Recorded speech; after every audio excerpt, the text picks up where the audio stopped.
gonna do that? Yeah, we can keep working our way that way, but we'll hit them all at once.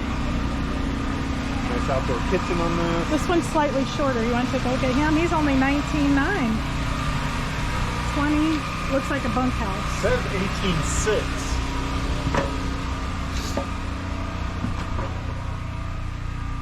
Yeah, it is a bunkhouse.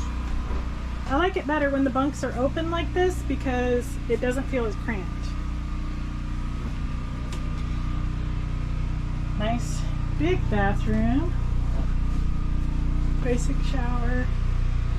Looking back toward the front, it's not a Murphy bed, which I love.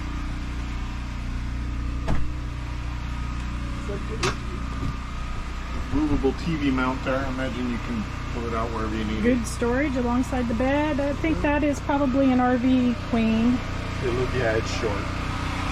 Let's go take a look at this guy with the outdoor kitchen. He's pretty sharp. A little bit bigger. Yep. Puma 30. 33 feet.